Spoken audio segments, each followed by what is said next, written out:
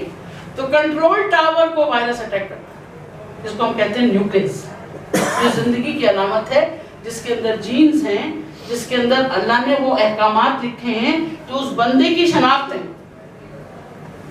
جب وائرس آپ کو اٹیک کرتا ہے, اسی لیے آپ کی پوری باڈی دکھتی ہے, پوری باڈی اتنا تکلیف کرتی ہے, جو بیکٹیریل انفیکشن میں نہیں کرتی. دیکھو اگر ناخن کا انفیکشن ہوگا تو یہیں درد ہو رہا ہوگا نا, بہت زیادہ بڑھے گا, یا ڈائبٹیز ہے تو ہو سکتا ہے یہاں تک آ جائے, لیکن پورا جسم نہیں اس کو متاثر ہوگا. چوٹ لگے گی صرف اس جگہ درد ہوگا, جب بڑھے گی تو پورے جسم میں ہوگا. لیکن وائرل اٹیک جب ہوتا ہے تو پورا جسم تکلیف کرتا ہے. یہ فرق ہے. اسی لیے وائرسز زیادہ موذی ہیں, زیادہ جان لیوا ہیں بنسبت بیکٹیریا کے. اور اب بیکٹیریا بھی آسان زبان میں عادی ہوتے جا رہے ہیں ہماری دواؤں کے. پہلے ایک آسان سی اینٹی بائیوٹک دیتے تھے, 2 دن لوگوں کا بخار اتر جاتا تھا. آج اینٹی بائیوٹک ایک دفعہ دو, دوسری دفعہ وہ خود سے لینے کی کوشش کرتے ہیں, وہ فائدہ ہی نہیں ہوتا, کیونکہ وہ اینٹی بائیوٹک بھی کھانے کے بعد بھی بیکٹیریا شیر ہمیں تو پتہ ہے اس سے کچھ نہیں ہونے والا.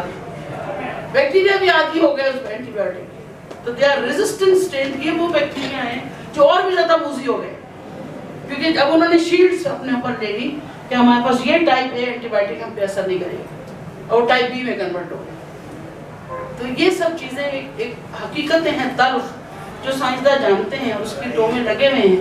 لیکن ابھی تک اینٹی وائرل ڈرگز جتنی بھی مارکیٹ میں ہیں وہ یا تو بہت ایکسپینسو ہیں, نمبر 1 پکی بات, اور دوسری بات وہ بیمار جسم کو مزید تھوڑی دیر کے لیے بیمار کرتی ہیں, کیونکہ وہ بھی نیوکلیس کو ماریں گی نا وائرس کو مارنے کے لیے. بھئی اگر میرے گھر میں دہشت گرد گھس گیا ہے تو باہر سے میں جو بھی کارروائی کروں گی گھر تو پورا اڑے گا. بات سمجھ رہے ہو؟ تو یہ سب چیزیں تھیں جس نے غذا کے اوپر فوکس لوگوں کا زیادہ کر دیا, کہ ہم کوئی ایسی چیز کیوں نہ لیں جو ہمارے جسم کے اندر اس نیوکلیس کے وائرس کو بھی جا کے مارے, سیل کو نہ مارے, اس وائرس کو مار جائے. And this property is seen in Ganoderma. This property is seen in Spirulina. This property is seen in Moranzine. تو یہ وہ چیزیں تھیں جس کی وجہ سے ری ایکشن میں, دیکھیں ڈاکٹر لم نے کیوں یہی پروڈکٹس چنے. یہ پروڈکٹس صرف اس لیے چنے کہ ان کے بہت سارے کام ایک جیسے تھے. Immunomodulation, antioxidant, food supplements, antibacterial, antiviral, anti ageing. تو ہمیں الگ الگ سائنسداں بننے کی ضرورت ہی نہیں ہے. جس طرح دودھ پینے کا ہمیں حکم تھا کہ دودھ پیا کرو, اس میں فائدہ ہے. زیتون کھایا کرو, اس میں ثواب بھی ہے, فائدہ بھی ہے. کھجور کھایا کرو, اس میں ثواب بھی ہے, اجر بھی ہے اور فائدہ بھی ہے. ٹھیک ہے, کرونچی کھایا کرو, اس میں موت کے علاوہ سب چیز کا علاج ہے. تو ہم نے تو کوئی اسٹڈی نہیں کی اس کے اوپر, کیوں کہا گیا. اور گینوڈرما کے لیے ہم 1000 سوال اٹھاتے ہیں.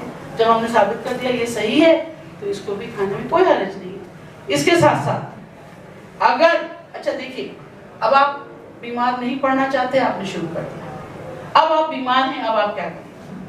کھاتے ہوئے یہ تمام پروڈکٹ کھاتے ہوئے بھی آپ کو بیماری ہو گئی, کوئی پابندی تو نہیں ہے کہ میرے پاس کوئی بالکل میرا جسم ایک دم سے توانا ہو جائے گا. اب کیا ہوگا کہ اگر آپ کے خون میں گینوڈرما موجود ہے تو وہ جلدی ان سیلز کی ریپیئر کرے گا جو بیمار ہیں. ایک تو بیماری کی وجہ پہ کام کرے گا, دوسرے ریپیئر کرے گا. دیکھیے ہیلتھ کی ڈیفینیشن میں ایک لفظ ہے ہیل. اگر آپ دیکھیں HEALTH, ہیلتھ میں ایک لفظ ہے ہیل. ہیلتھ ہوتی اسی وقت ہے جب آپ کے اندر ہیلنگ پروسیس صحیح ہوتا ہے. جب آپ کو چوٹ لگے بھی تو آپ کو دوا کی ضرورت نہیں, آپ کھڑے ہو جاتے ہیں. اسی طرح اگر آپ کے سیلز کے اندر طاقت ہے تو وہ ریپیئر کر سکتے ہیں, اور اگر مرا ہوا سیلز جسم سے صاف ہو جاتا ہے تو بھی آپ صحیح رہ سکتے ہیں. مرے ہوئے سیلز اگر جمع ہو جائیں گے باڈی کے اندر تو وہ اور زیادہ نقصان دہ ہیں کہ وہ نارمل سیل کو بھی خراب کریں گے. تو باڈی کا نکاسی کا نظام بھی ٹھیک ہونا چاہیے اور نئے سیلز کے بننے کا نظام بھی ٹھیک ہونا چاہیے.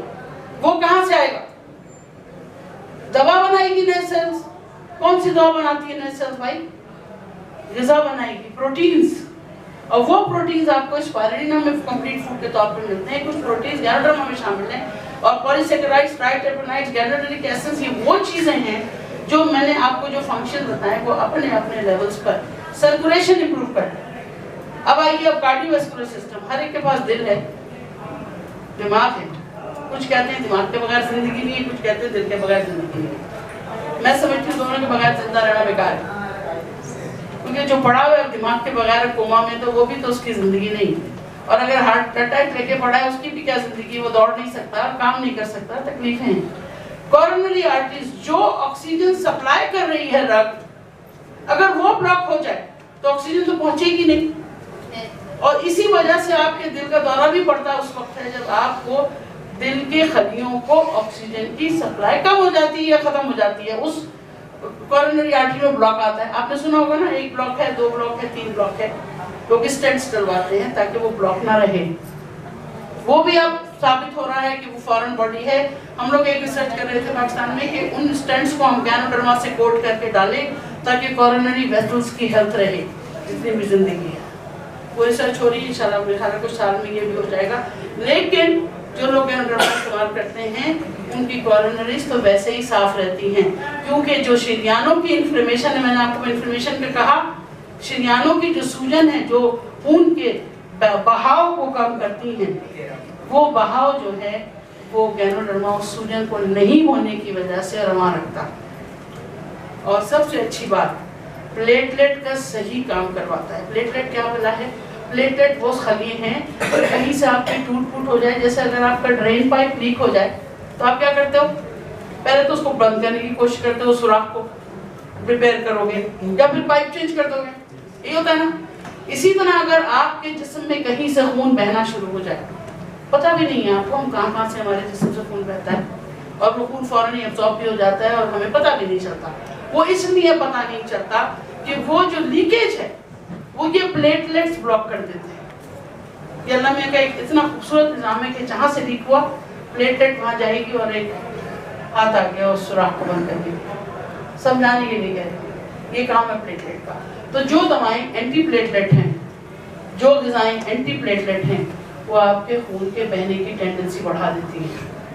آپ کو ایسپرین کہتے ہیں نا لوگ، 30 سال کے بعد 35 سال کے بعد آپ سب لوگ ایسپرین کھایا کرو، خون پتلا رہے گا تو رگوں میں زیادہ جائے گا، ہارٹ کو سیو کرے گا، ہارٹ اٹیک نہیں ہوگا. یہی کہا پچھلے 10 سال تک. اب یہ ہو گیا کہ نہیں بھائی ایسپرین کو زیادہ استعمال نہ کریں، معدے میں السر ہو سکتا ہے. تو اب ہم کیا کریں؟ ہم اپنے خون کی کوالٹی کو کیسے ٹھیک کریں؟ اگر ہماری غذا میں ایک ایسی چیز ہے جو ایڈیپٹوجن ایک بڑا مشکل لفظ ہے، سمجھ اس طرح لیجئے جیسا دیس ویسا بھیس، یعنی جیسی ریکوائرمنٹ ویسا ہی کام. مثلا اگر میرا بلڈ پریشر بڑھا ہوا ہے تو میرے جسم میں کوئی ایسی چیز ہونی چاہیے جو میرے بلڈ پریشر کو کم کر دے. اگر میرا بلڈ پریشر کم ہے تو میرے جسم میں ایک ایسا میکینزم ہونا چاہیے کہ وہ نارمل ہو جائے، تبھی تو میں زندہ رہ سکتی ہوں. ورنہ ابھی 1 منٹ میں میرا بلڈ پریشر بڑھتا ہے، ابھی 1 منٹ میں کم ہوتا ہے. کیوں؟ چل رہی ہوں، کھا رہی ہوں، پی رہی ہوں، سو رہی ہوں، سب میں فلکچویشن ہے. یہ جو خوبصورت نظام ہے خدا کا کارڈیو واسکولر سسٹم پہ، وہ انجانے میں ہو رہا ہے. These are all silently being done by nature. اللہ کر رہا ہے.